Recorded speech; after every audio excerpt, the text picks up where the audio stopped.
અરે ભાઈ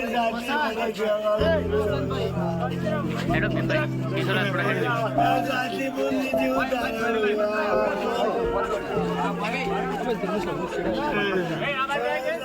બનાસકાંઠા જિલ્લાના મુખ્ય મથક પાલનપુરમાં દાગીના અને રોકડ રકમની લેતી દેતી મામલે એક મહિલા સહિત અન્ય શખ્સો મળી એક હત્યાને અંજામ આપવામાં આવ્યો છે. તેની વિગતે ચર્ચા આ વિડીયોમાં કરવી છે. વૈષ્ણવજન તો તેને કહીએ જે પીડ પરાઈ જાનાને રે. નમસ્કાર, હું છું દિનેશ ઠાકોર. નવજીવન ન્યૂઝમાં આપનું હાર્દિક સ્વાગત છે. વાત બનાસકાંઠા જિલ્લાના મુખ્ય મથક પાલનપુરની છે. પાલનપુરના જે આકેડી ગામના વસંત આકેડી નામના એક વ્યક્તિ છે અને આ જ વ્યક્તિની જે તેમની પત્ની છે, તેમની પત્નીને એક મહિલા સહિત અન્ય શખ્સો મળી કરપીણ હત્યા કરી છે. તમને સીધા એ દ્રશ્યો જે જગ્યા છે, આ જગ્યા ઉપર જે મહિલા હતી, આ મહિલાની હત્યા કરવામાં આવી છે. મળતી માહિતી મુજબ વસંત આકેડી છે, આ તેમની જે ધર્મ પત્ની હતી અને તેમની ધર્મ પત્નીએ તેમની બહેનપણીને સોના ચાંદીના દાગીના અને રોકડ રકમ આપી હતી. જોકે એક વર્ષ અગાઉ આ જે રોકડ રકમ અને દાગીના આપ્યા હતા. જોકે પરત માટે અવારનવાર આ વસંત આકેડી વાળાની જે પત્ની હતી, આ પત્ની જે વ્યક્તિને પૈસા આપ્યા હતા તેની પાસે લેવા માટે અવારનવાર ફોન કરતી હતી. જોકે સામેની જે મહિલા છે, આ મહિલાએ ઈદ જે તહેવાર હતો, આ તહેવારના દિવસે આ પરત આપવાનો વાયદો કર્યો હતો, પરંતુ જે વાયદા પ્રમાણે રકમ ન ચૂકવાતા આખરે અવારનવાર આ વસંત આકેડીની જે પત્ની છે તેમના દ્વારા ફોન કરવામાં આવતો હતો. જોકે જે મહિલાએ નાણાં લીધા હતા, આ મહિલાએ તેને ફોન કરી અને તેમનું જે સોફા વેચવાનું જે જગ્યા છે એ જગ્યા ઉપર બોલાવી હતી. જોકે અન્ય શખ્સો મળી આ જે મહિલા છે, આ મહિલાની કરપીણ હત્યા કરી. જોકે મળતી માહિતી મુજબ એવી છે કે જે પ્રકારે વસંત આકેડી વાળા છે, તેમની જે ધર્મ પત્ની છે, તેમની ધર્મ પત્નીની જે બહેનપણી છે, એ બહેનપણી છેલ્લા 15 વર્ષથી પોતાના જે ઘરનું કામ છે, રસોઈનું કામ છે, એ આ મહિલા કરતી હતી અને વિશ્વાસમાં હતા. અને આ વિશ્વાસમાં રહીને આ મહિલાને પોતાનો ધંધો અને ઉદ્યોગ માટે સોના ચાંદીના દાગીના અને રોકડ રકમ આપી હતી. જોકે એક વર્ષનો સમય વીત્યો, પરંતુ એક વર્ષનો સમય વીત્યો બાદ પણ આ રોકડ રકમ અને દાગીના પરત ના આપતા આ વસંત આકેડીવાળાની જે પત્ની છે, આ પત્ની તેની બહેનપણીને અવારનવાર આ લેતી દેતી મામલે ફોન કરતી હતી. ઈદનો વાયદો હતો, પરંતુ સમયસર આ જે રોકડ રકમ અને જે દાગીના હતા, દાગીના પરત ના આપતા આખરે તેને વોટ્સએપના માધ્યમ થકી ફોન કરી આ રોકડ રકમ અને દાગીના લઈ જાય તે પ્રકારની વાત કરવામાં આવી હતી. જોકે આ ફોન આવ્યો અને ફોનને લઈને જે તેમની જે જગ્યા હતી, આ જગ્યા ઉપર આવી હતી અને જગ્યા ઉપર આવ્યા બાદ જે મહિલા છે, આ મહિલા સહિત જે અન્ય શખ્સો હતા, અન્ય શખ્સો દ્વારા આ વસંત આકેડીની જે પત્ની હતી, આ પત્નીની કરપીણ હત્યા કરી. જોકે હત્યા કર્યા બાદ તેની લાશને જે મોરિયા ગામ છે, દેલવાડા ગામ છે, ત્યાં આગળ લઈ જવામાં આવી અને ત્યાં લઈ ગયા બાદ પેટ્રોલથી તેને સળગાવવાનો પ્રયાસ કર્યો. એટલું જ નહીં, પરંતુ જે પ્રકારે જે મહિલા અને અન્ય શખ્સો છે, અન્ય શખ્સો દ્વારા તમે જે જગ્યા જુઓ છો, આ જગ્યા છેલ્લા કેટલાય સમયથી બંધ હાલતમાં પડી છે અને આ જગ્યા પર કોઈ વ્યક્તિની અવર જવર ન હોવા કારણે આ જે મહિલાની હત્યા કરી તેની લાશને જે ભોયરું છે, આ ભોયરામાં ફેંકી દીધી છે. જોકે તમામ બાબતને લઈને જે પશ્ચિમ પોલીસ મથકે આ શખ્સો વિરુદ્ધ ફરિયાદ નોંધવામાં આવી છે અને પોલીસ દ્વારા જે આરોપીઓ છે, આરોપીઓને પકડવાના ચક્રો ગતિમાન હાથ ધર્યા છે. જોકે આ તમામ બાબતને લઈને જે વસંત આકેડીવાળા છે, તેમના ભાઈ છે અને તેમની દીકરી છે, આ સમગ્ર મામલે શું કહી રહી છે તે પણ તમે સાંભળો. મારા નાના ભાઈના પત્ની શાંતિબેન એ 22 તારીખે રાત્રિના 8 વાગ્યાથી બજારમાં બાળકો માટે નાસ્તો લેવા ગયેલા. એના પછી એ પરત ના આવતા મારા ભાઈના બાળકોએ એની માસીને ફોન કર્યો કે હજુ સુધી કેમ નથી આવ્યા. એટલે જે આ હત્યારી બેન છે એને પૂછતા ટેલિફોનિક જણાવેલ કે એ તો ક્યાંક બહાર જતા રહ્યા છે દૂધ અને પેપ્સી લઈને.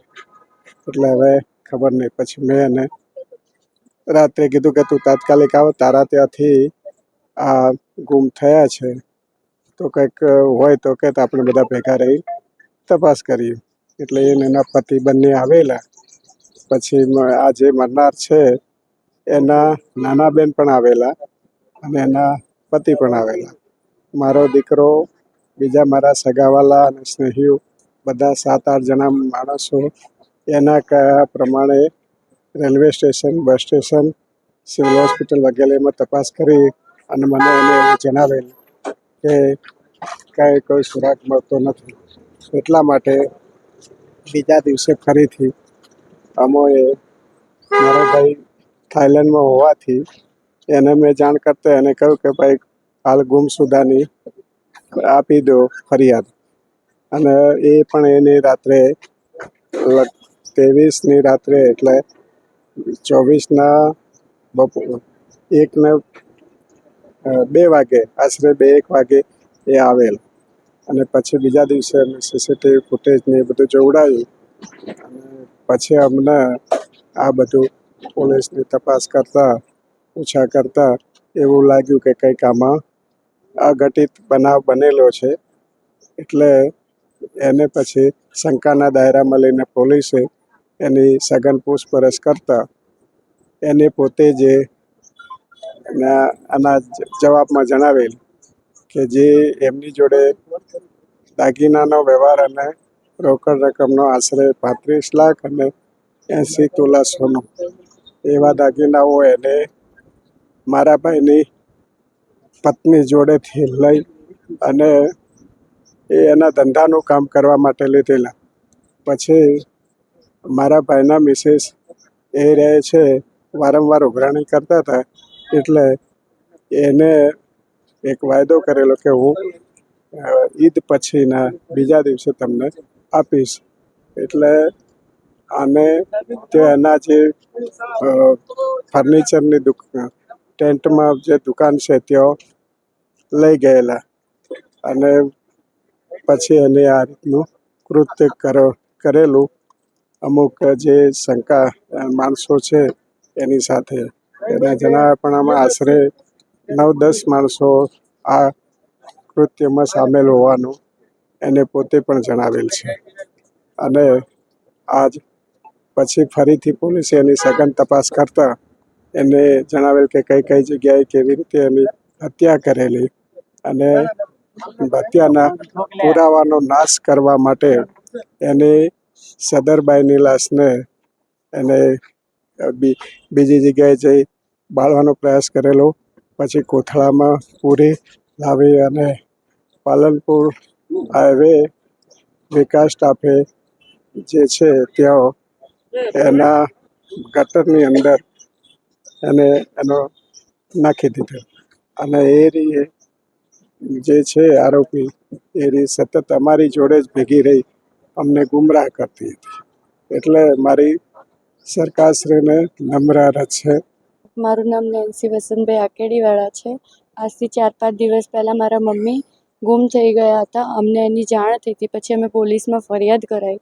અમે પણ અમારી રીતે એમની બહુ બધી શોધખોળ કરી હતી. સીસીટીવીને બધું અમે પણ ટ્રાય કર્યો હતો ચેક કરવાનો. ત્યાંથી અમને થોડું ઘણું ક્લુ મળ્યું કે એ ક્યાંક એમની એક ફ્રેન્ડ છે એમના ત્યાં ગયા, પણ ત્યાંથી બહાર આવ્યા જ નથી.